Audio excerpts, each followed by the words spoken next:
Hello everyone, स्वागत है आप सभी का टारगेट यूकेपीएससी के डेली न्यूज़ एनालिसिस में। तो आज है ही क्या होता है कि आज हम आर्मी दिवस मनाते हैं। तो ये हमारे लिए बड़ा इम्पॉर्टेंट है क्योंकि ये पूरी उत्तराखंड की जो भी भूमि है ये वीरों की भूमि है। ठीक है, तो ये हमारे लिए ये दिन बड़ा ही इम्पॉर्टेंट है। ठीक है, तो जो आज की न्यूज़ है इसमें सबसे पहले है येस्टरडे क्वेश्चन, जो हम एज़ यूजुअल हमेशा ही करते हैं। फिर इसमें वन लाइनर न्यूज़ है, 3 वन लाइनर न्यूज़ बड़ी इंपॉर्टेंट है हमारे लिए, हमारे प्री के लिए, है ना। फिर उत्तराखंड में वनाग्नि फॉरेस्ट फायर और विंटर फॉरेस्ट फायर। ठीक है, ये बड़े इंपॉर्टेंट है। एक त्यूनी गांव है, ठीक है, वहाँ पर क्या लगी है, आग लगी है और उससे क्या हुए हैं, सारे सेब की फसल के नुकसान हो गया, सारी सेब की फसल को नुकसान हुआ है। सेब की फसल को नुकसान होने की वजह से वहाँ पर क्या हुआ है कि बहुत ज़्यादा आर्थिक गतिविधि जो होगी इस बार सेब की वो बहुत ही ज़्यादा लो होगी। ठीक, तो ये बड़ा इंपॉर्टेंट है। फिर निर्यात तैयारी सूचकांक, जो कि हमारा नीति आयोग क्या करता है, तैयार करता है, वहाँ पर छोटे राज्यों और पूर्वोत्तर राज्यों में उत्तराखंड ने क्या करा है, पहला स्थान हासिल करा है। तो ये भी बड़ी इंपॉर्टेंट न्यूज़ है हमारे प्री के लिए और मेंस के लिए, दोनों के लिए ही। फिर विंटर टूरिज्म कॉन्क्लेव और हीलिंग डेस्टिनेशन, तो ये बड़ा इंपॉर्टेंट है हमारे प्री और मेंस दोनों के लिए। और मेंस में जीएस पेपर 6 है ना, इसकी बात करें तो जीएस पेपर 6 के लिए बड़ा इंपॉर्टेंट है। फिर ओम पर्वत में यहाँ पर बताया गया है कि क्लाइमेट चेंज की वजह से कैसे ओम पर्वत की जो बर्फ़ है वो इस साल बहुत कम है यहाँ पर। ठीक, तो ये बड़ा इंपॉर्टेंट है हमारे प्री, यहाँ से प्री के बहुत सारे फैक्ट्स आते हैं। आपको अगर एक बार याद होगा तो यहाँ पर नरेंद्र मोदी जी गए थे और यहाँ पर क्या हुआ था, उस टाइम पे ये ओम पर्वत के बारे में हमारे पेपर में खूब आया था, है ना। और इस बार यहाँ पर क्या हुआ है कि यहाँ पर ट्राई जंक्शन है, ये मतलब जो ट्राई जंक्शन किस किस का, इंडिया, नेपाल और तिब्बत का। यहाँ पर क्या होता है, यहाँ से मानसरोवर यात्रा भी जाती है, हमारे कैलाश मानसरोवर यात्रा। तो ये बड़ा हमारे इंपॉर्टेंट है प्री के लिए और मेंस के लिए भी। यहाँ पर कुछ आपको फैक्ट्स मिलेंगे, ठीक है, जो आप मेंस में आंसर राइटिंग में कोड कर सकते हो। फिर जो छठवां क्वेश्चन, जो छठवीं न्यूज़ है वो है पश्चिमी एशिया में भू राजनीतिक तनाव। तो जो यहाँ पर क्या हुआ है कि ईरान ने क्या करा है, ईरान की वजह से यहाँ पर बड़ा ही इम्पोर्टेंट रूल चला है, क्या, किसका, कि इंडिया ने अपने यहाँ पर क्या बोला है, सभी नागरिकों को यहाँ से बाहर रहने के लिए बोला है। ठीक है, कि एज़ सून एज़ पॉसिबल, जितना जल्दी हो सके आप यहाँ से क्या हो जाओ, बाहर आ जाओ। ठीक है, कहाँ से, ईरान से। तो ये बड़ा इंपॉर्टेंट है। फिर ऑपरेशन पवन की बात करेंगे, ठीक है।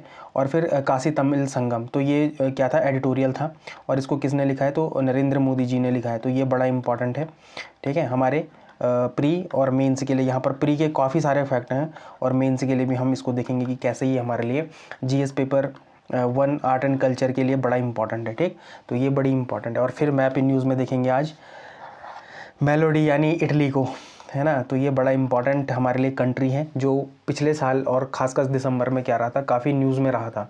ठीक, तो ये हमारे लिए इम्पॉर्टेंट है। तो ये कमेंडेबल वर्क है जिन लोगों ने कल के आंसर दिए थे। तो एक तो ये हैं, ठीक है, इनका नाम मैं प्रोनाउंसिएट नहीं कर पाता, पता नहीं इनका नाम क्या है। तो ये तो मुझे खुद ही बता दें कि इनका नाम क्या है। आज जब आप अपने आंसर देना तो पहले आप अपना नाम लिखें, उसके बाद आंसर दें, ठीक है। और फिर एक मनीषा कांडपाल जी ने इन्होंने आंसर करे, पर इन्होंने 1 और 2 आंसर नहीं करे हैं, मतलब क्वेश्चन नंबर 1 और 2 नहीं करा आंसर, 3 4 5 इन्होंने आंसर करा है। तो आप लोग बधाई के पात्र हैं। और ये है अपना टेलीग्राम ग्रुप, तो यहाँ पर आप ज्वाइन कर सकते हैं। यहाँ पर 64 मतलब 60+ लोग हैं, है ना।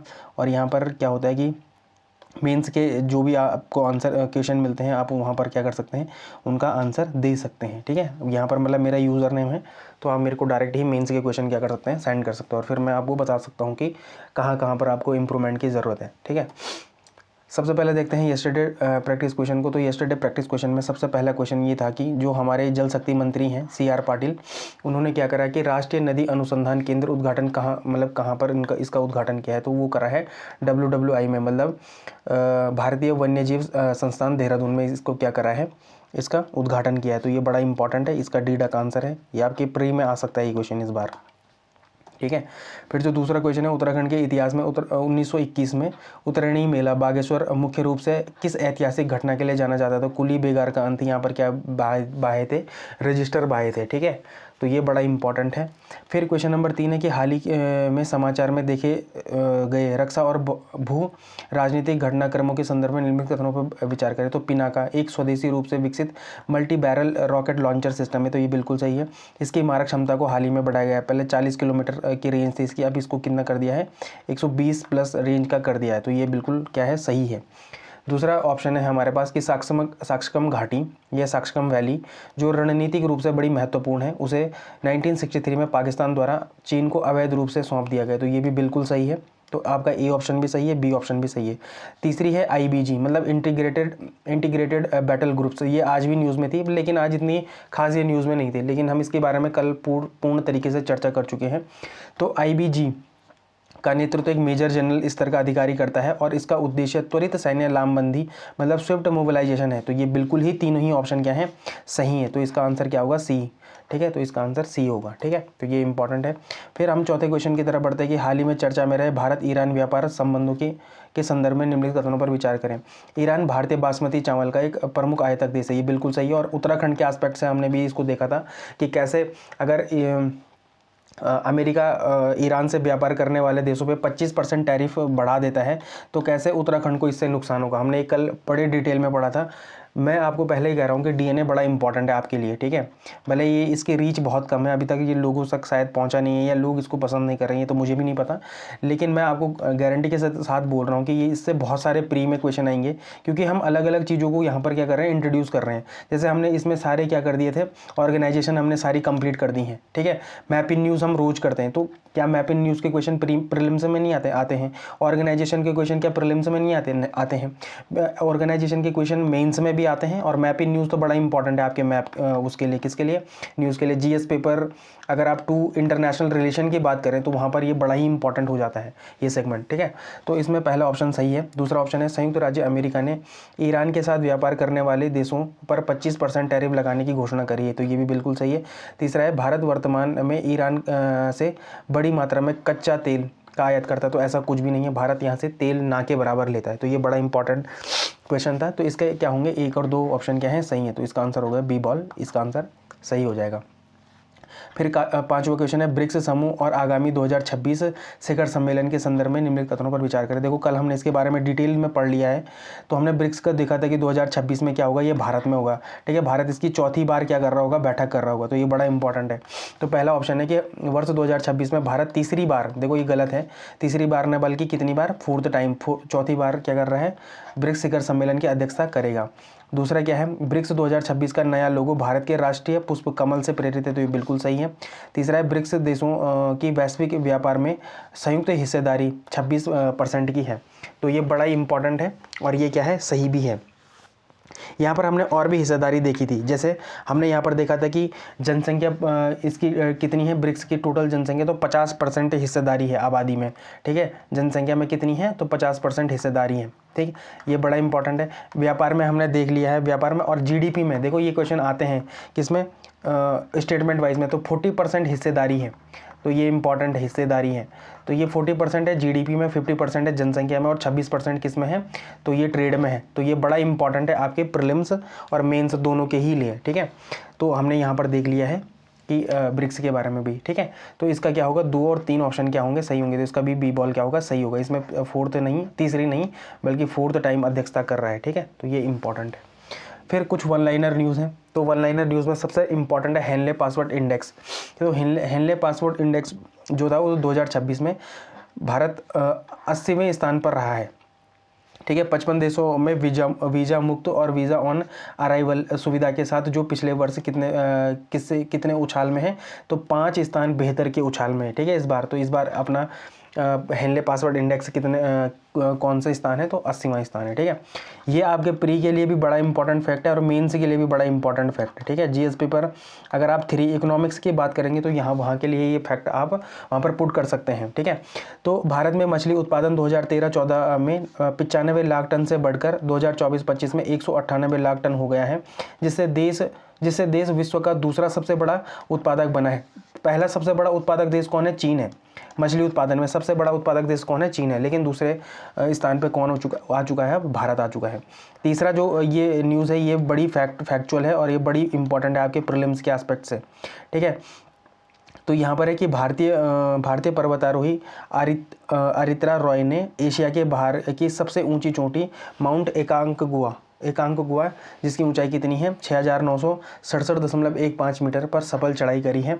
और ये कहाँ पर है, तो ये अर्जेंटीना में है। ये कहाँ पर है, अर्जेंटीना में है ये।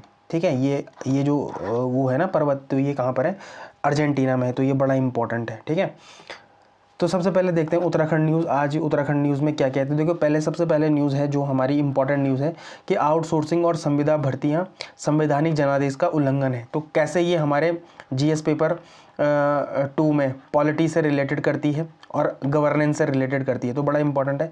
तो यहाँ पर अनुच्छेद 14 का जिक्र है कि विधि के समक्ष समानता, इक्वालिटी बिफोर लॉ। कोर्ट ने कहा है कि रेगुलर भर्ती न करके आउटसोर्सिंग करना समानता के अधिकार का हनन करता है, तो ये इंपॉर्टेंट है आपके पेपर के लिए भी। फिर आर्टिकल 16 क्या बोलता है, लोक नियोजन के विषय में अवसर की समानता।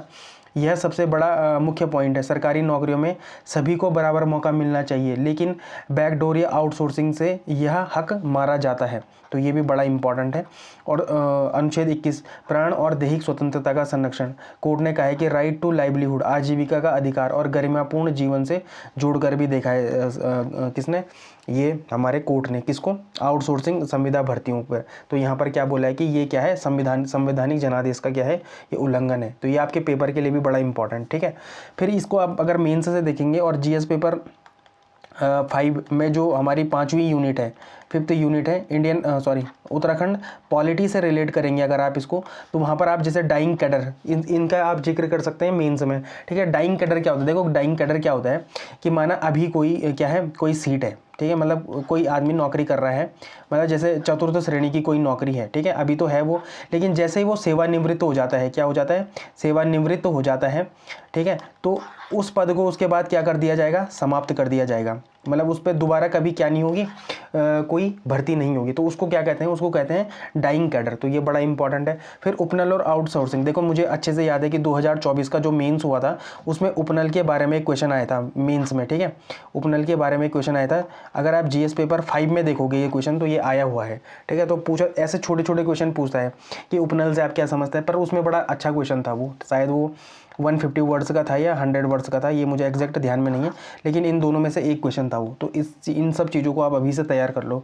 उपनल और आउटसोर्सिंग, राज्य में उपनल, पीआरडी और स्वयं सहायता समूह के जरिए जो भर्तियां हो रही हैं उस पर हाई कोर्ट की रोक और सरकार की नीतियां, कैसे समान कार्य का समान वेतन चर्चा का विषय है। तो ये ठीक है, तो समान कार्य के लिए समान वेतन, देखो जैसे जो लोग संविदा आउटसोर्सिंग से लगते हैं ना, उनको समान कार्य के लिए समान वेतन भी नहीं मिलता। ठीक है, तो वो भी एक बड़ा मुद्दा है। ठीक है, डाइंग कैडर भी एक बड़ा मुद्दा है। फिर न्यायिक सक्रियता, हाईकोर्ट ने मुख्य सचिव को सीधे निर्देश दिए हैं और इसे राज्य की बड़ी निष्क्रियता माना है। यह दर्शाता है कि कैसे न्यायपालिका कार्यपालिका की कमियों को सुधारने का काम करती है। देखो बहुत पहले एक क्वेश्चन आया था जीएस, मतलब जो अपना ये यूपीएससी का एग्ज़ाम होता है ना, उसमें एक क्वेश्चन आया था कि कैसे न्यायिक सक्रिय, मतलब जो जुडिशियल एक्टिविज़म होता है ना, वो कैसे एग्जीक्यूटिव पे काम करता है। तो एक बार ये बड़ा अच्छा क्वेश्चन आया था मेंस में, अगर हो सके तो मैं आपको क्या करूँगा, टेलीग्राम में शेयर करूँगा उस क्वेश्चन को। ठीक है, अगर मुझे मिल जाता है तो, पर वो बड़ा अच्छा क्वेश्चन था, तो आप उसको भी एक बार देख लेना। ठीक है, जो दूसरी न्यूज़ है वो उत्तराखंड में वनाग्नि है। और वनाग्नि कहाँ पर है, देखो ये था कि यह घटना त्यूणी के तहसील खत सिलगांव भावर क्षेत्र की है। ठीक है, और यहाँ पर क्या हुआ है कि सेब के सारे पेड़ क्या हो चुके हैं, जल चुके हैं इसमें। तो इससे क्या नुकसान होगा, देखो जीएस पेपर अगर हम 3 से इसको इकोनॉमिक्स से जोड़ने की कोशिश करें तो वहाँ पर नुकसान होगा। ठीक है, तो ये बड़ा इंपॉर्टेंट है। ठीक है, तो यहाँ पर बताया गया है कि डिजास्टर मैनेजमेंट और जीएस पेपर, अगर आप इसको 3 डिजास्टर मैनेजमेंट से भी अगर आप इसको जोड़ना चाहें तो वहाँ पर भी जोड़ सकते हैं। तो उत्तराखंड में वनाग्नि एक बहुत बड़ा मुद्दा है। यह खबर मानव जनित आपदा का एक सटीक उदाहरण है। तो वो जो आग लगी थी वो भी मानव जनित आग थी। ठीक है, मतलब इंसानों की लापरवाही या शरारत की वजह से क्या लगी है, आग लगी है। कारण क्या बताया गया है, तो असामाजिक तत्वों ने लगाई आग। कैसे, मानवीय लापरवाही या शरारत प्राकृतिक आपदाओं को जन्म देती है। तो ये बड़ा इंपॉर्टेंट है। ठीक है, फिर समुदाय की भूमिका, तो ग्रामीणों ने 2 घंटे की मशक्कत के बाद आग पर काबू पाया। यह कम्युनिटी बेस्ड डिजास्टर मैनेजमेंट का एक उदाहरण है। यह दर्शाता है कि फर्स्ट रिस्पॉन्डर्स हमेशा स्थानीय लोग होते हैं। देखो जब हम क्या करते हैं, फॉरेस्ट फायर की बात करते हैं ना, तो हमेशा जो फर्स्ट रिस्पॉन्डर होता है वो क्या होता है, लोकल लोग होते हैं वहाँ की, जो क्या होती हैं, जो हमारे कम्युनिटी बेस्ड डिजास्टर मैनेजमेंट होता है ना, वो हमेशा कौन करते हैं, सबसे पहले स्थानीय लोग ही करते हैं। तो ये बड़ा इंपॉर्टेंट है। मैं आपको एक और भी बात बताता हूँ, जैसे हमारी जो NH वाली रोड है ना, जो नेशनल हाईवे रोड है, और वो हमारे गाँव से होकर गुजरती हैं। ठीक है, जब भी उन रोडों पे कोई घटना होती है, कोई गाड़ी गिर जाती है, दुर्घटना हो जाती है, तो वहाँ पर भी जो सबसे पहले फर्स्ट रिस्पॉन्ड का जो काम करते हैं वो स्थानीय लोग ही करते हैं। तो ये लोग कितने महत्वपूर्ण हैं, ठीक है, इन सब चीज़ों के लिए, चाहे वो देखो, चाहे वो हेल्थ वाले सेक्टर की बात करें, हेल्थ वाले सेक्टर की वहाँ की बात नहीं कर रहा हूँ मैं हॉस्पिटल की, लेकिन जहाँ पर फर्स्ट एड की बात आती है वहाँ पर, और जो पुलिस के साथ ये जो एनडीआरएफ होती है उनके साथ कैसे वो तालमेल बैठा के काम करते हैं, ये बड़ा इंपॉर्टेंट हो जाता है यहाँ पर। किसका? कम्युनिटी बेस्ड डिजास्टर मैनेजमेंट के एग्जाम्पल में आप इनको क्या कर सकते हैं, कोड कर सकते हैं। ठीक है, फिर चुनौतियां क्या है कि सूखी वनस्पति और मौसम, ड्राई स्पेल कैसे आग को विकराल बना देता है, यह भौगोलिक कारक फैक्टर है। देखो ये तो हम बहुत पहले भी पढ़ चुके हैं कि इस बार क्या है कि ज़मीन में नमी नहीं है, और नमी ना होने के कारण, क्योंकि देखो क्लाइमेट तो चेंज है, ठीक है, क्लाइमेट चेंज के कारण क्या नहीं हो रहा है, बारिश और वो नहीं हो रही है, क्या बारिश भी नहीं हो रही है और बर्फबारी भी नहीं हो रही है। इसकी वजह से क्या है, भूमि में नमी है। जब नमी है, जब नमी नमी नहीं है, तो इस वजह से क्या हो रहा है, फॉरेस्ट फायर हमको देखने को मिल रही है, विंटर फॉरेस्ट फायर हमको देखने को मिल रही है। ठीक है, तो ये इंपॉर्टेंट है। इकोनॉमी और हॉर्टिकल्चर, जीएस पेपर 3 से आप इसको क्या कर सकते हैं, कनेक्ट कर सकते हैं। और जीएस पेपर 6 से भी आप इसको क्या कर सकते हैं, कनेक्ट कर सकते हैं। ठीक है, उत्तराखंड में अर्थव्यवस्था में सेब उत्पादन का बड़ा योगदान है। आर्थिक नुकसान क्या है कि सेब का एक पेड़ तैयार करने में सालों लगते हैं। सैकड़ों पेड़ों का जलना केवल उस साल की फसल का नुकसान नहीं, बल्कि लॉन्ग टर्म एसिड लॉस है। देखो जब आप ऐसे यूज़ करोगे ना आंसर से, दीर्घकालिक संपत्ति नुकसान, तो इसमें क्या है, देखो सेब ऐसा तो है नहीं कि आज पेड़ लगाया अगले साल वो फल देना शुरू कर देगा। ठीक है, तो इन जो पेड़ होते हैं इनको तैयार करने में सालों लग जाते हैं।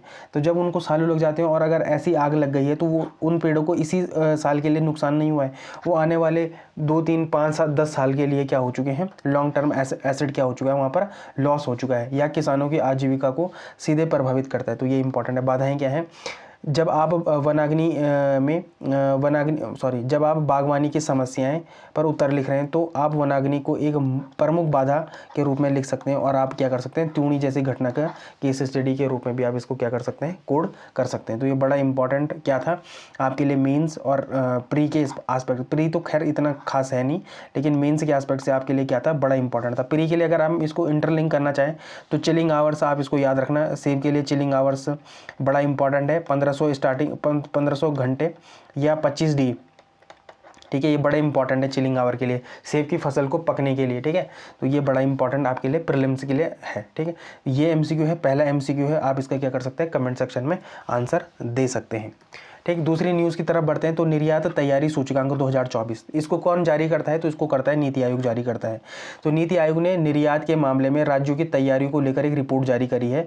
उसमें उत्तराखंड, देखो छोटे राज्यों, देखो ये इंपॉर्टेंट है, छोटे राज्यों, उत्तर पूर्व और केंद्र शासित प्रदेशों की श्रेणी में पहला स्थान क्या कर रहा है, हासिल किया है। तो आप इसको स्टार मार्क करके रख लो, और 100% मैं बोल रहा हूँ ये प्री में आने वाला क्वेश्चन है, इस बार आएगा या आएगा। ठीक है, या तो ये आरओ में आ जाएगा, ठीक है, या फिर ये अपर पीसीएस में आएगा, लेकिन आएगा जरूर, ये आप लिख के ले लो। और मेंस में आप इसको कैसे इंटरलिंक करके कर सकते हैं ये मैं आपको आगे बताने वाला हूँ। ठीक, तो अब इसमें क्या है, रैंकिंग का विवरण। तो इस सूचकांक में उत्तराखंड के बाद अन्य शीर्ष स्थान पाने वाले राज्यों और केंद्र शासित प्रदेशों इस प्रकार है। देखो पहले स्थान पर तो अपना उत्तराखंड है, दूसरे स्थान पर जम्मू कश्मीर है, तीसरे स्थान पर नागालैंड है, चौथे पर दादर नगर हवेली, दमन एंड द्वीप। अब आपको पता होगा कि ये पूरी एक ही यूनियन टेरिटरी है, ठीक है, और गोवा तो ये लास्ट में है, मतलब इस रैंकिंग में। ठीक है, यह रैंकिंग दर्शाती है कि पहाड़ी और छोटे राज्यों होने के बावजूद उत्तराखंड ने अपने सामान को बाहर भेजने के लिए बहुत ज़्यादा माहौल और इंफ्रास्ट्रक्चर तैयार करा है। तो ये बड़ा इंपॉर्टेंट है कि कैसे सरकार ने लगातार प्रयासों से, सरकार के लगातार प्रयासों से क्या हुआ है, एक अच्छा माहौल और इंफ्रास्ट्रक्चर तैयार हुआ है, किसको, एक्सपोर्ट्स को बढ़ाने के लिए। ठीक है, इससे क्या होगा, इससे जो हमारे किसान हैं उनकी आजीविका में वृद्धि होगी। ठीक है, उनकी आजीविका दुगनी करने का जो सरकार का निर्णय है या सरकार का जो ड्रीम है वो पूरा होने में क्या करेगा, मदद करेगा। नीति आयोग के बारे में, नीति आयोग के जो सीईओ है BR सुब्रमण्यम, वो क्या कहते हैं, वो कहते हैं कि निर्यात किसी भी राज्य की आर्थिक वृद्धि का प्रमुख आधार है। ठीक है, ये आप अपने मेंस में भी कोड कर सकते हैं। ठीक है, जीएस पेपर 3 की बात करेंगे, जब भी हम इकोनॉमिक्स में एक्सपोर्ट की बात करते हैं ना, तो वहां पर आप ऐसे लाइनों को क्या कर सकते हैं, कोड कर सकते हैं। अब वो BR सुब्रमण्यम जी का कोड करके नहीं कर सकते, लेकिन डायरेक्ट इन लाइनों को आप क्या लिख सकते हैं, वहां पर लिख सकते हैं। जहां पर भी आपको एक्सपोर्ट के बारे में लिखने के लिए आएगा, अगर आपने वहां पर ये लिखा कि एक्सपोर्ट किसी भी राज्य की आर्थिक वृद्धि का एक प्रमुख आधार है, तो क्या आपके आंसर्स इनरिच नहीं हो गए? इनरिचमेंट नहीं हो रहा है, हो तो रहा है, ठीक है। वैश्विक स्तर पर आर्थिक अस्थिरता होने के बावजूद निर्यात राज्यों के लिए एक अवसर पैदा कर रहा है। देखो अभी भी क्या है, इकोनॉमिकल इनस्टेबिलिटी कहाँ पर है? बाहर के देशों में है, ठीक है। लगातार आपको देशों के बीच में क्या क्लैश होने को मिल रहे हैं, ठीक है। पर लेकिन आप अपने ही अंदर में क्या कर रहे हैं, अपने राज्यों और दूसरे राज्यों के बीच में निर्यात के अवसर पैदा कर रहे हैं, तो ये आपके इकोनॉमिक्स के लिए बड़ा इंपॉर्टेंट हो जाता है। फिर चाहे आप भारत की इकोनॉमिक्स की बात करें, जीएस पेपर 3 की बात करें, या फिर आप जीएस पेपर 6 में उत्तराखंड की इकोनॉमी की बात करते हैं, ठीक है, वहाँ के लिए भी क्या हो जाता है, बड़ा इंपॉर्टेंट हो जाता है। यह इंडेक्स राज्यों को अपनी कमियां सुधारने और वैश्विक बाजारों से जोड़ने का रोड मैप देता है। और देखो ये इंडेक्स क्यों इंपॉर्टेंट है, कि क्योंकि ये कमियों को सुधारने के लिए भी वहाँ पर बताते हैं और वैश्विक बाजारों से जोड़ने का भी रोड मैप बताते हैं, तो ये बड़ा इंपॉर्टेंट है हमारे राज्यों के लिए। मुख्यमंत्री जी ने भी कुछ बयान दिए, एक गर्व का विषय तो उनका होता ही है। और राज्य में प्रत्येक जिले के विशिष्ट उत्पादों को अंतर्राष्ट्रीय पहचान दिलाना, यह एक जिला एक उत्पाद, वन डिस्ट्रिक्ट वन प्रोडक्ट, ये वन डिस्ट्रिक्ट टू प्रोडक्ट योजना के तहत तरफ क्या करता है, इशारा करता है। तो ये बड़ा इंपॉर्टेंट है आपके लिए। ये दूसरा एमसीक्यू है, आप इसका क्या कर सकते हैं, कमेंट सेक्शन में आंसर कर सकते हैं। फिर जो तीसरी सबसे इंपॉर्टेंट न्यूज़ है कि विंटर टूरिज्म कॉन्क्लेव और हीलिंग डेस्टिनेशन। देखो मैं आपको एक चीज़ बताता हूँ, उत्तराखंड क्या कर रहा है, उत्तराखंड ये सोच रहा है कि जैसे हम 6 महीने क्या होता है हमारे यहाँ पर टूरिज्म बहुत ज़्यादा होता है, ठीक है, 4 धाम यात्रा की वजह से, लेकिन हमको चाहिए 12 महीने का क्या चाहिए हमको, टूरिज्म चाहिए, 12 महीने का टूरिज्म चाहिए। तो उसके लिए हम लगातार नए नए चीज़ों को क्या कर रहे हैं, डिस्कवर कर रहे हैं। जैसे हीलिंग डेस्टिनेशन हो गया कि भैया लोग जो बाहर के लोग हैं वो अपने दिनचर्या से इतने प्रेशराइज हो चुके होते हैं कि जैसे वो उत्तराखंड में आते हैं तो उनको क्या मिल जाएगा, हीलिंग डेस्टिनेशन जैसी फैसिलिटीज़ भी मिल जाए। तो ये बड़ा इंपॉर्टेंट है आपके लिए। प्रीलिम्स में कैसे आप इसको देख सकते हैं, तो घटना क्या है कि विंटर टूरिज्म कॉन्क्लेव स्थान का है नेहरू पर्वतारोहण निम। देखो निम की स्थापना कब हुई थी, कई बार आता है क्वेश्चन कि निम की स्थापना कब हुई थी, तो निम की स्थापना हुई थी 14 नवंबर 1965 में। ये बड़ा इंपॉर्टेंट है आपके लिए, ठीक है। निम और कहाँ पर है निम, तो ये है उत्तरकाशी में। तो ये बड़ा इंपॉर्टेंट फैक्ट है आपके लिए। फिर उद्देश्य क्या है, उत्तराखंड को नेचुरल हीलिंग डेस्टिनेशन के रूप में विकसित करना है। स्पेसिफिक लोकेशन क्या है, तो मुखवा। तो मुखवा क्या है, माँ गंगा का शीतकालीन प्रवास है। और खरसाली क्या है, माँ यमुना का शीतकालीन प्रवास। ये बड़े इंपॉर्टेंट है आपके प्री के लिए, ठीक है। ये प्री में सीधे सीधे कई बार क्वेश्चन आ जाते हैं, मैच द फॉलोइंग्स में भी कई बार क्वेश्चन आ जाते हैं कि मुखवा का शीतकालीन प्रवास कहाँ है, मुखवा का नहीं, माँ गंगा का शीतकालीन प्रवास कहाँ है, मुखवा है। और माँ यमुना का शीतकालीन प्रवास कहाँ है, तो खरसाली। तो ये बड़ा इंपॉर्टेंट है। केदारकांठा, यह ट्रैक बेस कैंप के रूप में हाईलाइट किया गया है, तो ये बड़ा इंपॉर्टेंट है। सांस्कृतिक और मेले, कुछ मेलों की बात भी कही है, जैसे माघ मेला या बाड़ाहाट का थोलू, इसका उद्घाटन उत्तरकाशी में। और उत्तरायणी कौतिक कहाँ पर इस बार हुआ है, यूपी में हुआ है, ठीक है। और यहाँ पर क्या हुआ है, सीएम शामिल हुए। तो देखो जैसे ये उत्तरायणी का कौतिक यूपी में हुआ है, तो ये क्या दिखाता है, ये आपकी सॉफ्ट पावर को बढ़ा रहा है और कैसे आप अपने मेलों को क्या कर रहे हैं, बाहर प्रमोट कर रहे हैं। इससे क्या होगा, जो उत्तराखंड ब्रांड है वो अपने आप में क्या होगा, और सशक्त होगा, ठीक। और इससे क्या बढ़ेगी, आर्थिक गतिविधियां बढ़ेंगी उत्तराखंड में। और जैसे आर्थिक गतिविधियां में बढ़ेंगी तो लोगों के साथ साथ जो सरकार है, सरकार को भी क्या मिलेगा, रेमिटेंस बढ़ेगा सरकार का, ठीक है। इससे क्या होगा कि सरकार फिर इंफ्रास्ट्रक्चर पर उसको क्या कर पाएगी, खर्च कर पाएगी, अपने किसानों को और अच्छी योजनाएं दे पाएंगी, और अच्छी फैसिलिटीज़ दे पाएंगी, अपने स्कूलों पे और अच्छे एजुकेशन में खर्च कर पाएंगी। लेकिन ये पॉजिटिव एस्पेक्ट्स हैं, ठीक है। और अगर आपका राजा ही क्या हो जाए, बेकार हो जाए, तो फिर वो कुछ भी ना करे, वो तो खैर बात की बात है, ठीक है। लेकिन हम एक पॉजिटिव एस्पेक्ट से और अपने आंसर राइटिंग के लिए सोचें, तो ये बड़ा इंपॉर्टेंट है आपके लिए। फिर मेंस में आपको इसको कहाँ पर, तो पर्यटन नीति में बदलाव, ठीक है। मौसमी को से 12 तो सरकार का फोकस क्या है, केवल 4 धाम यात्रा 6 महीने चलती है से हटकर अब क्या है, 12 महीने पर्यटन पे है। जब मुझे अच्छे से याद है, मैं कुछ दिन पहले एक न्यूज़ कवर कर रहा था, मसूरी में जो विंटर वो होता है ना अपना, जो स्विट्जरलैंड में भी होता है, क्या बोलते हैं उसको, मेरे को उसका नाम याद नहीं आ रहा है एग्जैक्टली अभी, लेकिन जैसे वहाँ पर भी ये बात करी गई थी, ठीक है, कि अब सरकार क्या कर रही है, 6 महीने की जगह 12 महीने का पर्यटन बढ़ा रही है। तो वहाँ से ये टर्म अब क्या हो चुका है, हैबिचुअल हो चुका है, अब ये लगातार देखने को मिल रहा है, ठीक है। तो ये आप अपने आंसर में इसको क्या कर सकते हैं, कमेंट कर सकते हैं। विंटर लाइन, हाँ याद आ गया मुझे, विंटर लाइन, ठीक है, विंटर लाइन जैसी चीज़ें हैं। तो ये भी मसूरी में हो रहा था, तो वहाँ पर भी काफ़ी इसके बारे में बात थी, क्या कि 6 महीने से अब हटकर हम क्या कर रहे हैं, 12 महीने का पर्यटन ढूंढने की कोशिश कर रहे हैं। तो इसमें हम क्या कर रहे हैं, अपने मेलों को वैश्विक स्तर पर तो नहीं, पर राष्ट्रीय स्तर पर उनका क्या कर रहे हैं, प्रचार कर रहे हैं, ठीक है। तो ये बड़ा इंपॉर्टेंट है। फिर कुछ कीवर्ड्स भी हुए जैसे बियॉन्ड चारधाम यात्रा या डाइवर्सिफिकेशन ऑफ टूरिज्म, है ना, वेलनेस, नेचर और एडवेंचर युग जैसे शब्दों का प्रयोग कर सकते हैं आप किसमें, अपने आंसर में, कि सरकार ऐसे कौन से काम कर रही है जिसमें क्या हो, लोगों को आर्थिक गतिविधियां लोगों की बढ़ें। तो वहाँ पर आप ऐसे क्या कर सकते हैं, पर्यटन में बदलाव की नीति को भी आप वहाँ पर क्या कर सकते हैं, कोड कर सकते हैं। फिर पलायन एक बड़ी समस्या है, उसका समाधान भी यही है। अगर यहाँ पर पर्यटन 12 महीने चलेगा तो लोग पलायन क्यों करेंगे, क्योंकि होटल हमेशा फुल रहेंगे, होम स्टे फुल रहेंगे, टैक्सियाँ सर्दियों में बंद नहीं होंगी। तो जब वो बंद नहीं होगी तो लोगों को रोजगार मिलेगा, तो लोगों को जब रोजगार यही मिलेगा तो लोग फिर क्या नहीं कर पाएंगे, माइग्रेशन नहीं कर पाएंगे, बल्कि उससे क्या होगा कि जब ये सारी गतिविधियां होंगी ना, तब रिवर्स माइग्रेशन होगा। जो लोग यहाँ से छोड़ के कहाँ जा चुके हैं, दिल्ली हो गया, मुंबई हो गया, कोलकाता हो गया, अहमदाबाद हो गया, जो लोग यहाँ नौकरी करने गए हैं उनका क्या होगा, रिवर्स माइग्रेशन होगा। तो ये भी बड़ा इंपॉर्टेंट है। फिर मेन से जैसे क्वेश्चन के लिए टिप है क्या, कि शीतकालीन पर्यटन का आप अगर कहीं पर एग्जाम्पल देना चाहें तो आप कैसे एग्जाम्पल दे सकते हैं, जैसे यही है, वेलनेस सेंटर हो गए, है ना, घाम तापो एक स्कीम थी, घाम तापो एक योजना थी, घाम तापो। अब देखो आपको मैं एक बहुत अच्छा एग्जांपल देता हूँ। मेरे जो ताऊ ताई जी रहते हैं वो कहाँ रहते हैं, दिल्ली में रहते हैं। तो अभी वहाँ पर क्या नहीं होता, सूरज वगैरह ढंग से आ नहीं रहा है, ठीक है, वहाँ पर क्या है, धुंध लगा है, कोहरा लगा हुआ है, ठीक है। तो वो जैसे यहाँ आए हुए थे, वो उनको बड़ा अच्छा लग रहा था यहाँ पे, क्योंकि यहाँ पर जो पहाड़ों में क्या होता है कि लगातार धूप देखने को मिलती है।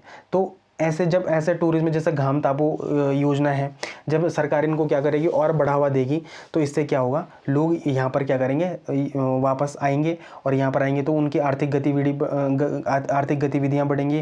जब आर्थिक गतिविधियाँ बढ़ेंगी तो रिवर्स माइग्रेशन होने के 100% चांसेस हैं। तो ये बड़ा इंपॉर्टेंट है आपके लिए, ठीक है। आप इसको मेंस में बड़ा अच्छे से लिखना है इसको। जब भी आप इनको मेंस में आंसर लिखोगे ना, तो वहाँ पर एक इमोशनल कनेक्शन भी होता है।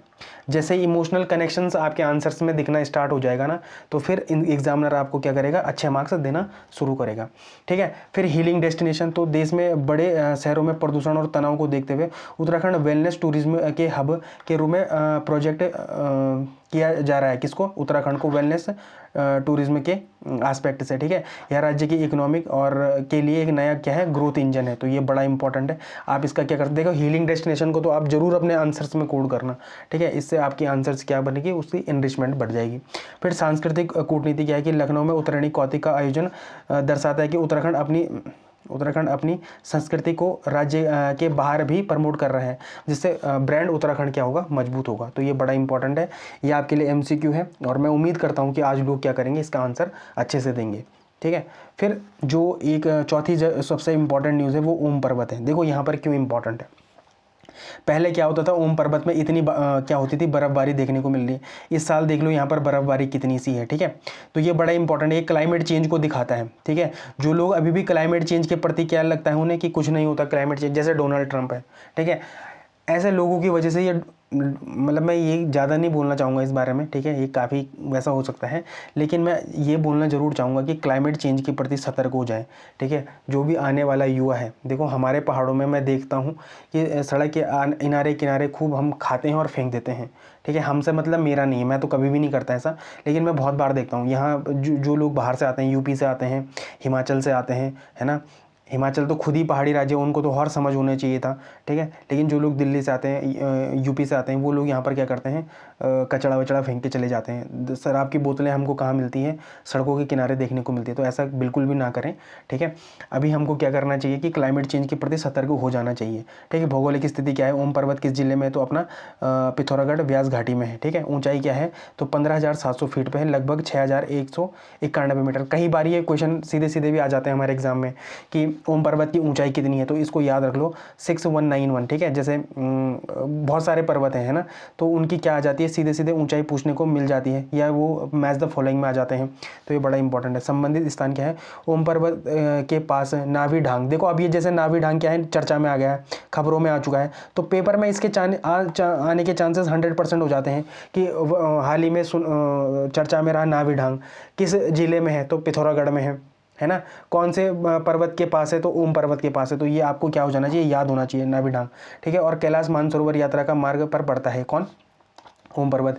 इसे आदि कैलाश क्षेत्र का हिस्सा माना जाता है। सीमा क्या है, तो ये ट्राई जंक्शन एरिया है, कौन, ओम पर्वत।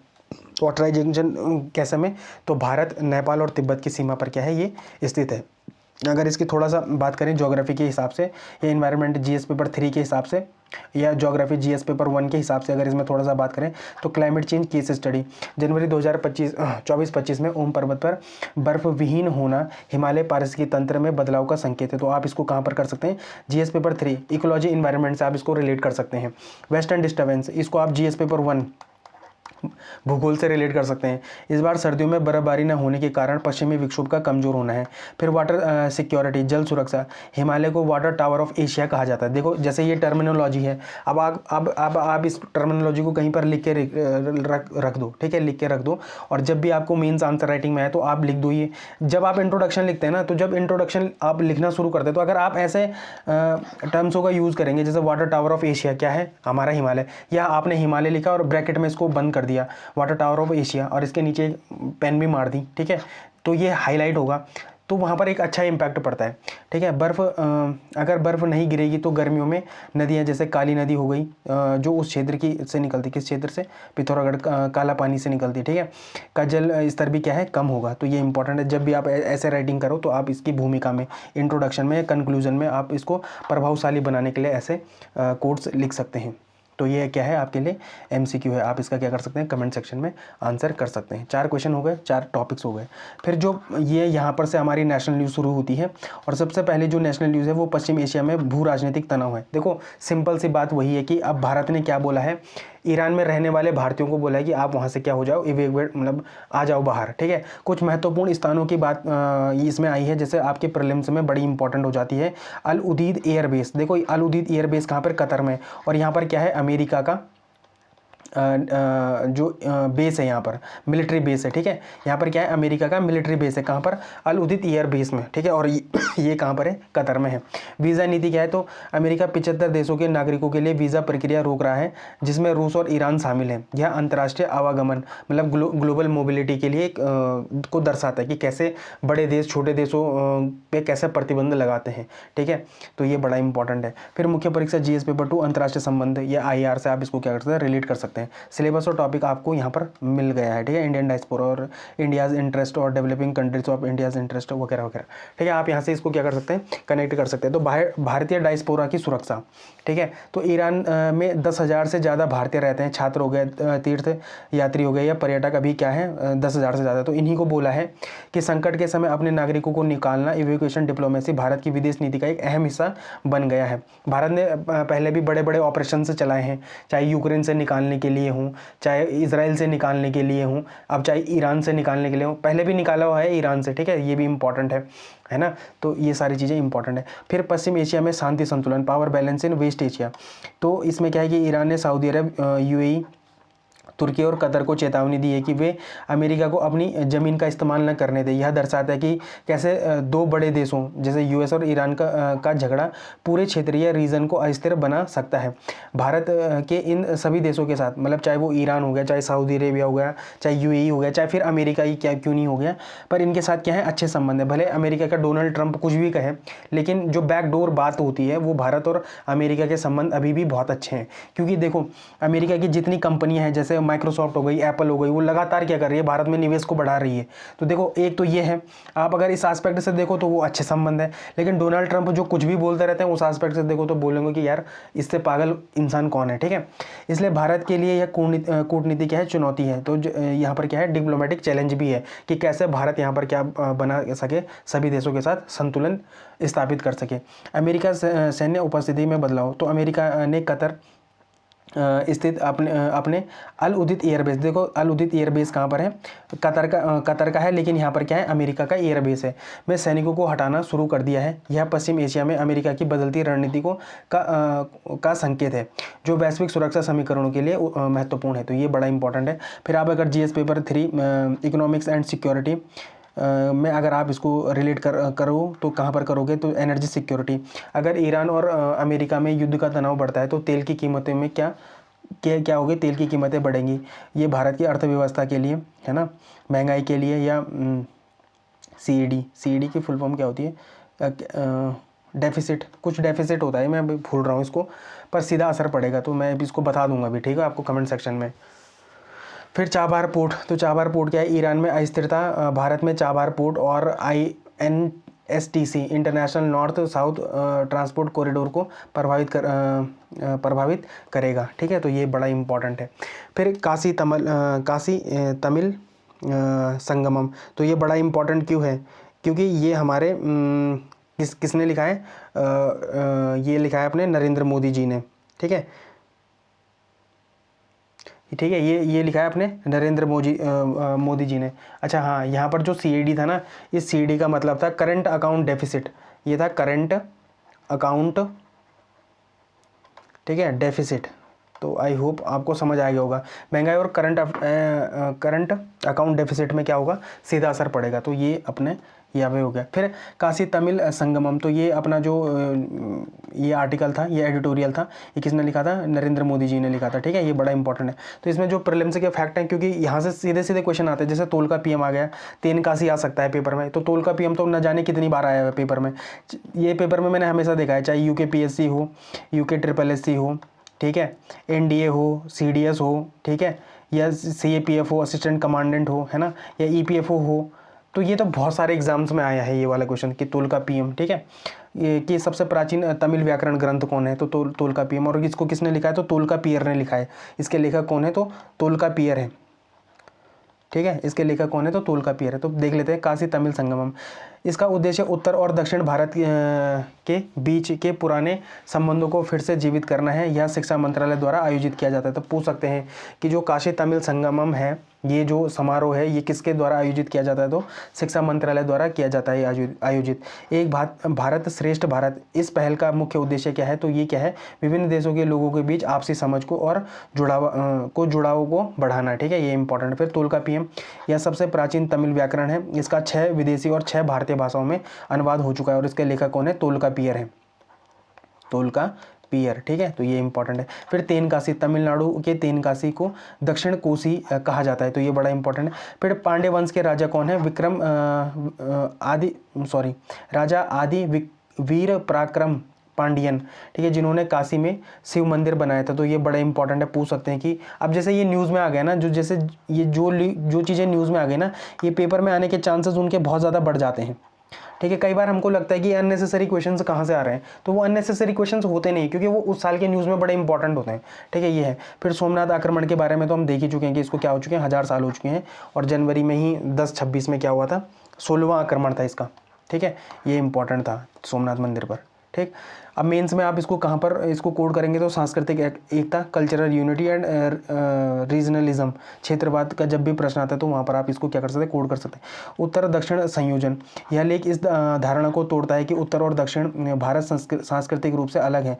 काशी और तमिलनाडु के बीच में एक आध्यात्मिक संबंध है। तो जब भी आपको ऐसा क्वेश्चन लिखने के लिए आए कि उत्तर और दक्षिण भारत, उत्तर और दक्षिण की जो संस्कृति है वो क्या है, एक जैसी है, एक समान है, तो आप क्या कर सकते हैं, इस एग्जाम्पल को आप क्या कर सकते हैं, कोड कर सकते हैं। किस एग्जाम्पल को, काशी तमिल संगमम को, ठीक है। फिर सॉफ्ट पावर, तो संस्कृति हो गई, त्यौहार, पोंगल, मकर संक्रांति, बिहू और तीर्थ यात्री चाहे काशी रामेश्वरम राष्ट्रीय अखंडता को मजबूत करने के लिए सॉफ्ट पावर के रूप में कार्य करती हैं। इंडियन नॉलेज सिस्टम, ठीक है, इंडियन नॉलेज सिस्टम का पर फोकस करने की बात कही है, जो कि अपनी क्या है, NEP 2020 का हिस्सा है। तो ये कटआउट अलग से था, ठीक है, किसमें, इस एडिटोरियल में था। तो यहाँ पर इसको बता दिया गया कि इंडियन नॉलेज सिस्टम किससे रिलेटेड है, तो NEP से रिलेटेड है, न्यू एजुकेशन पॉलिसी से रिलेटेड। फिर आपके लिए क्वेश्चन है, शायद मैं यहाँ पर क्वेश्चन डालना भूल गया, तो शायद ये पेपर क्वेश्चन 5वां क्वेश्चन रहा होगा ये, ठीक है। तो आप इसका क्या कर सकते हैं, कमेंट सेक्शन में आंसर कर सकते हैं। फिर ऑपरेशन पवन के बारे में बताया गया। देखो ऑपरेशन जो पवन था वो 1987 से 1990 के बीच में चलाया गया था, ठीक है। तो ऑपरेशन पवन क्या था, तो यह श्रीलंका के IPKF मतलब इंडियन पीस कीपिंग फोर्स द्वारा चलाया गया एक ऑपरेशन था। समय काल क्या था, तो 87 से 90 के 1987 से 1990 के बीच। इसका उद्देश्य क्या था, लिट्टे को निशस्त्र करना और श्रीलंका में शांति स्थापित करना। 1987 में भारत श्रीलंका समझौते के तहत हुआ था ये, ठीक है, ये इंपॉर्टेंट है। फिर जो अभी आपने वो देखी होगी ना, फैमिली मैन सीजन 2, तो वहाँ पर भी लिट्टे की बात करी गई है। तो ये वही लिट्टे हैं ये, ठीक है, ये इंपॉर्टेंट है। फिर सशस्त्र बल भूतपूर्व सैनिक दिवस, तो यह हर साल 14 जनवरी को मनाया जाता है। इसी दिन 1953 में भारतीय सेना प्रमुख field marshal KM Cariappa retire हुए थे। ठीक है, तो 14 जनवरी, और 14 जनवरी के दिन 15 जनवरी, आज तो 15 जनवरी है ना, और आज क्या मनाते हैं हम, इंडियन आर्मी डे। ठीक है, आर्मी डे तो मैंने भी बहुत तैयारी करी है इसकी, ठीक है, लेकिन मेरा हो नहीं पाया। SSB जैसी एक चीज़ होती है तो उस वजह से नहीं हो पाया। ठीक है, तो चाहे आप ND की बात करें, चाहे आप CDS की बात करें, चाहे आप CAPF की बात करें, ये मेरे काफ़ी करीब रही हैं ये सारी चीज़ें।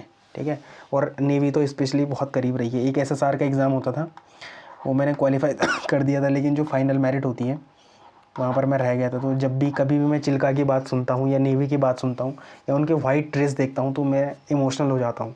ठीक है, तो ये बड़ी इंपॉर्टेंट चीज़ें हैं मेरे लिए, मेरी ज़िंदगी के लिए। ठीक है, तो अब है उत्तराखंड मेन से आप इसको कैसे जोड़ेंगे, तो इंटरनेशनल रिलेशन किसके बीच में, दो देशों के बीच में। ठीक है, तो भारत श्रीलंका समझौता, ऑपरेशन पवन भारत की विदेश नीति का एक महत्वपूर्ण और विवादास्पद हिस्सा रहा है। रक्षा मंत्री का यह बयान है कि सैनिकों के बलिदान को सम्मान मिलना चाहिए। यह दर्शाता है कि सरकार इस ऑपरेशन को अब एक अलग दृष्टिकोण, सम्मानजनक दृष्टिकोण से क्या कर रही है, देख रही है। पहले अक्सर इसको विफल माना जाता था, लेकिन अब इसको क्या कर रहे हैं, सम्मानजनक दृष्टिकोण से भी क्या कर रहा है, देखा जा रहा है।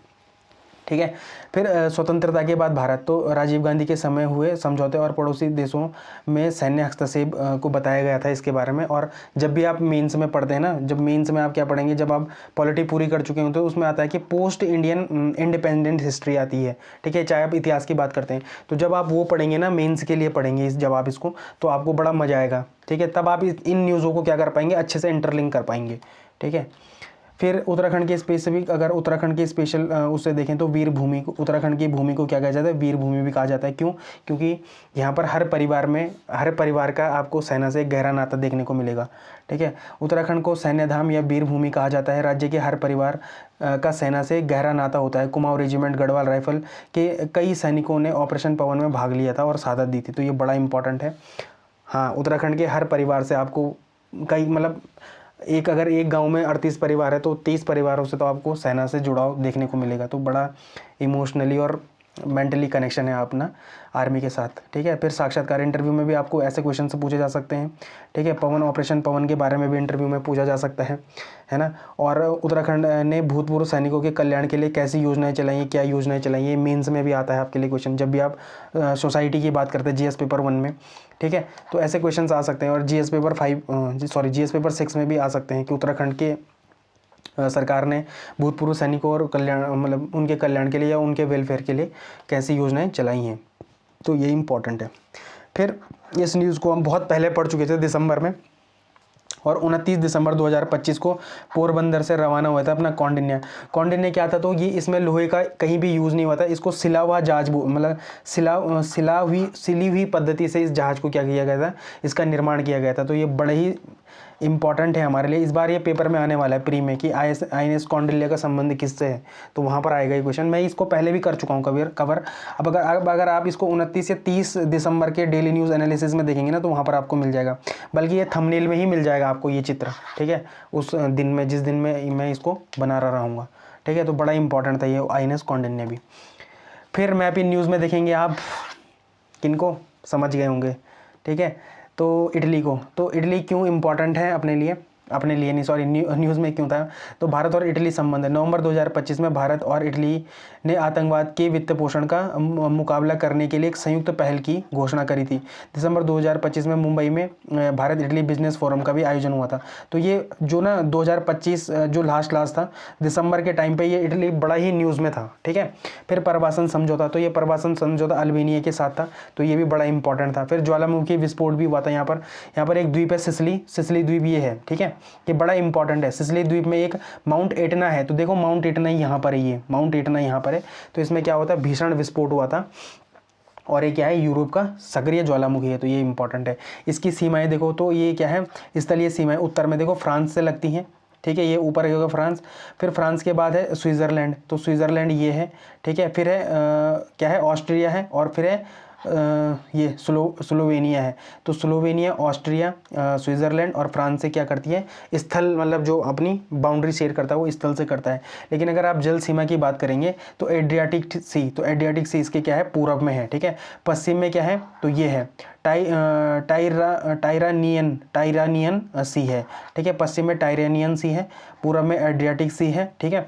अगर आप दक्षिण में बात करेंगे तो यहाँ पर क्या है, दक्षिण में बात करेंगे तो यहाँ पर क्या है, यहाँ पर भी है कुछ आयोनियन सागर है, यहाँ पर कहीं पर लिखा होगा आयोनियन सी, देखो ये है आयोनियन सी, यहाँ पर ये है। भूमध्य सागर भी है, मेडिटेरियन सी तो नीचे है ही, लेकिन आयोनियन सी ये है, ठीक है। टाइरेनियन सी यहाँ पर है, एड्रियाटिक सी यहाँ पर है, और एक सी इधर भी है, लिगुरियन सी इधर है अपने उत्तर पश्चिम में, ठीक है। तो ये बड़ा इंपॉर्टेंट है, ये कई बार क्वेश्चन आपके पेपर में आ सकते हैं।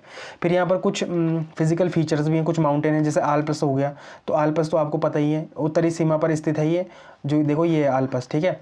और इसकी जो माउंट ब्लैंक है ये फ्रांस की सीमा पर है, देखो ये है माउंट ब्लैंक। जब हम ये पढ़ रहे होंगे, फ्रांस को पढ़ रहे होंगे, तो हमने वहाँ पर भी देखा था, ठीक है, किसको, माउंट ब्लैंक को देखा था वहाँ पर, तो ये भी इंपॉर्टेंट है पेपर में, ठीक है।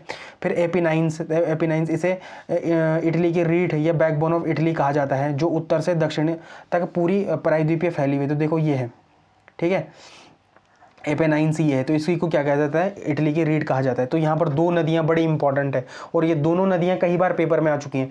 यूपीएससी में बहुत बार ये पेपर में आती थी, जब मैं पढ़ता था, मतलब जब मैं एग्जाम देता था सीडीएस या सीएपीएफ का, तो वहाँ पर तो बहुत बार आते थे ये क्वेश्चन। और यहाँ पर पीवाईक्यू हम जब इसके करते थे ना, तो हम इन नदियों को ऐसा याद करके रखते थे कि यहाँ से तो क्वेश्चन आना ही है, ठीक है। तो पो रिवर है ये, ठीक है, ये बड़ी इंपॉर्टेंट है पो रिवर।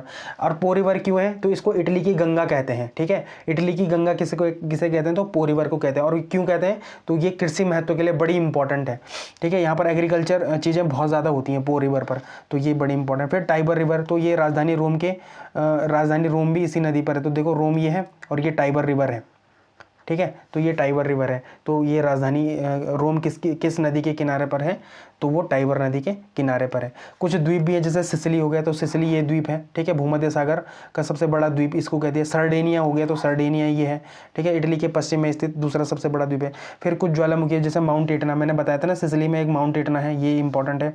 फिर माउंट वेसुवियत नेपल्स के पास स्थित है, तो नेपल्स कहाँ पर है, नेपल्स ये है, ठीक है। और विसुवियस ये है, ये विसुवियस ये है, तो माउंट विसुवियस है। फिर स्ट्राम्बोली, तो स्ट्राम्बोली तो क्या है, भूमध्य सागर का वो भी है, क्या, भूमध्य सागर का प्रकाश स्तंभ भी है, तो ये भी बड़ा इंपॉर्टेंट है स्ट्राम्बोली, है ना, तो इम्पॉर्टेंट है, ये है स्ट्राम्बोली, ठीक है। भूमध्य सागर का प्रकाश स्तंभ भी कहते हैं, lighthouse of the Mediterranean sea किसे कहते हैं, स्ट्राम्बोली को कहते हैं। और स्ट्राम्बोली कहाँ पर है, तो ये है स्ट्राम्बोली, ठीक है, तो ये इंपॉर्टेंट है। फिर कुछ जल डमरू मध्य भी हैं, तो जैसे मैसीना जल डमरू मध्य है, या इटली की मुख्य भूमि को सिसिली द्वीप से अलग करता है, तो ये है मैसीना स्ट्रेट, ये पेपर में आ सकता है, ठीक है। मैसीना स्ट्रेट कहाँ पर है, तो इटली में, सिसिली को मेन इटली से अलग करता है, ठीक, कौन, तो ये करता है मैसीना जल डमरू मध्य। फिर ओट्रांटो जल डमरू मध्य है, तो ये है ओट्रांटो जल डमरू मध्य, यहाँ पर है, ठीक है। इटली को अल्बेनिया से अलग करता है, और एड्रियाटिक सागर को आयोनियन सागर से जोड़ता है। तो एड्रियाटिक सागर को देखो आयोनियन सी से कौन जोड़ता है, तो ये है ओट्रांटो ये जोड़ता है, ठीक है। फिर बेनिफेसियो जल डमरू मध्य, तो बेनिफेसियो जो जल डमरू मध्य है वो कहाँ पर है, सर्डेनिया और क्रोसिका, तो क्रोसिका क्या है, फ्रांस का है ये क्रोसिका, ठीक है, क्रोसिका। और ये है अपना सर्डेनिया, तो इसके बीच में जो है वो है स्टेट ऑफ बोनीफेसियो, तो ये है बोनीफेसियो, तो ये बड़ा इंपॉर्टेंट है आपके पेपर के लिए। फिर कुछ की फैक्टर्स भी हैं, जैसे इसकी राजधानी कहाँ पर है, रोम है, तो जो इटली की राजधानी है वो कहाँ पर है, रोम है। और इसके प्रधानमंत्री कौन है, जॉर्जिया मेलोनी है। फिर वेटिकन सिटी बड़ी इंपॉर्टेंट है, ये वेटिकन सिटी और सैन मरीनो, एक दो ये ऐसे देश हैं जो कि इटली के अंदर हैं, ठीक है, और स्वतंत्र हैं। तो जैसे वेटिकन सिटी, तो वेटिकन सिटी तो यहीं पर है, रोम के बगल में ही है वेटिकन सिटी। और जो ये है कौन, सैन मरीनो, तो सैन मरीनो यहाँ पर है, देखो यहाँ पर सैन मरीनो ये है, ठीक, तो ये बड़ी इंपॉर्टेंट है। ये दोनों ही देश हैं वो लैंड लॉक्ड हैं, किसके बीच में, इटली के बीच में, तो ये बड़ा इंपॉर्टेंट है आपके लिए, ठीक है। तो आई होप आपको आज का लेक्चर बहुत पसंद आया होगा। अगर मेरे को बनाने में बड़ा मज़ा आया, मैं सच बता रहा हूँ, क्योंकि एक तो आज था आर्मी डे, ठीक है, ठीक, और 15 जनवरी तो आर्मी डे, और एक तो मेरे को मतलब पता नहीं क्यों ये आर्मी वाले से मुझे बड़ा वो है लगाव था, क्योंकि मैंने इसकी बहुत तैयारी करी थी। दुर्भाग्य से मेरा नहीं हो पाया, लेकिन कोई बात नहीं, ठीक है, तो मेरे को बड़ा मज़ा आया आज ये बनाने में। आई होप आपको भी बड़ा मज़ा आया है। तो लाइक शेयर सब्सक्राइब कमेंट ज़रूर करें। धन्यवाद।